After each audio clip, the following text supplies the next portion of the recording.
எல்லாருக்கும் வணக்கம். இந்த முதல்ல கர்ப்பமாகிற பெண்கள் இருக்காங்க இல்லையா, அவங்கள சில பேருக்கு வரக்கூடிய பிரச்சனையை பற்றி பார்ப்போங்க. மன ரீதியாக வரக்கூடியது. ஒரு மன அழுத்தம், கவலையா இருக்கு, பயமா இருக்கு, பதட்டமா இருக்கு, சரியா தூக்கம் இல்லை, சரியா சாப்பிட முடியலை.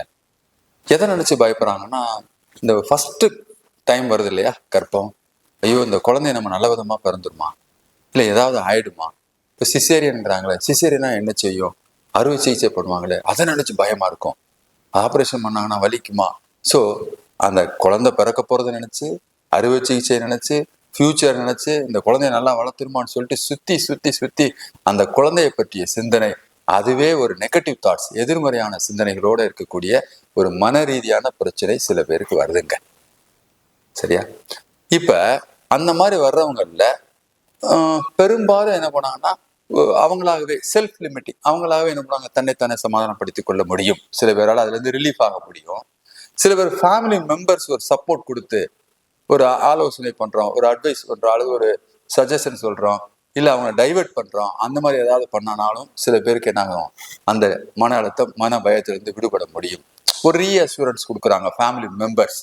அதை பார்த்து அப்பாட, ஓஹோ அப்படியா, சரி எல்லாருக்கும் வர்றத நமக்கு மட்டும் இல்லை, சரி நம்ம நல்லாயிடுவோம், பெருசா ஒன்றும் ஆகாது, சேஃபா குழந்தை பிறந்துரும் என்கிற ஒரு கான்ஃபிடென்ட் சரௌண்டிங்ஸ், ஃபேமிலி மெம்பர்ஸோ நட்பு வட்டாரமோ கொடுக்குற பொழுது ஓகே ஆயிடுதுங்க.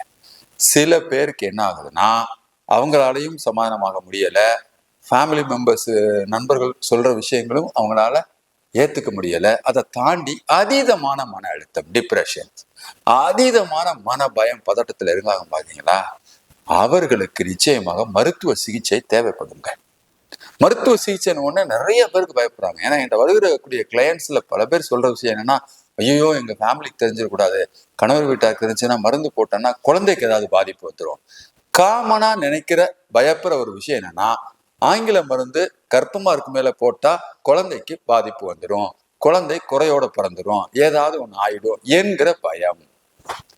அன்பு மக்களே, உண்மையிலே சொல்கிறேன், முதல் 90 நாட்கள் கர்ப்பமாயி முதல் 90 நாட்கள் வரைக்கும் மனநல மருந்துகள் மட்டுமல்ல, எந்த மருந்து முடிந்த அளவுக்கு பெரும்பான்மையான மருந்துகள் தவிர்ப்பது நலம். ஆக்சுவலா அதுதான் அந்த கர்ப்பப்பையில போய் குழந்தைக்கு போகிற வாய்ப்புகள்.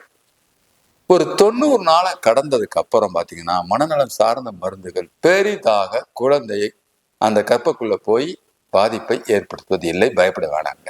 அவ்வளவு நவீன நல்ல மருந்துகள் இன்னைக்கு வந்துருச்சு. அதனாடி அந்த மாதிரி அதீதமான மன உளைச்சலோ அந்த கவலை பயத்தில் இருக்கவங்களுக்கு சிகிச்சை எடுத்துக்கோங்க, தைரியமா எடுத்துக்கோங்க. அந்த மருந்து போய் அதற்கப்புறம் நாம கொடுக்கக்கூடிய ஒரு ரீஅஷூரன்ஸோ கான்ஃபிடென்ட்டோ கவுன்சிலிங்கோ எஃபெக்டிவ் ஆகும். ஏன்னா இந்த மாதிரி நேரத்தில் என்ன ஆகுனா, பிரெயின்ல சில கெமிக்கல்ஸ் குறைஞ்சிரும். குறைஞ்ச உடனே மனம் தன்னுடைய கட்டுப்பாடை இழந்து அந்த நேரம் அவங்க என்ன நினைக்கிறாங்களோ அதே நினைப்பு தான் திரும்ப திரும்ப அவங்களுக்கு வந்துகிட்டே இருக்கும். நீங்க எல்லாம் சொல்றது எல்லாமே காதுல விழும், காது கேட்கும், மனம் ஏற்காது. ஆக மருந்துகள் கொடுக்கிற பொழுது இந்த கெமிக்கல்ஸ் பேலன்ஸ் ஆயிடுது. அப்ப நாம கொடுக்குற கவுன்சிலிங், ஆலோசனை, அட்வைஸ், அல்லது நீங்க கொடுக்குற ஆறுதல், அன்பு, அக்கறை எல்லாமே பாசிட்டிவாக மாறும். ஆகவே அந்த மாதிரி கர்ப்ப காலத்தில் வரக்கூடிய ஒரு மன அழுத்தம் வந்தால் மருத்துவரை அணுகுங்கள், ஆலோசனை பெறுங்கள், இருக்கிற அறிவியல் மருத்துவத்தை பயன்படுத்திக் கொள்ளுங்கள். நன்றி, வணக்கம்.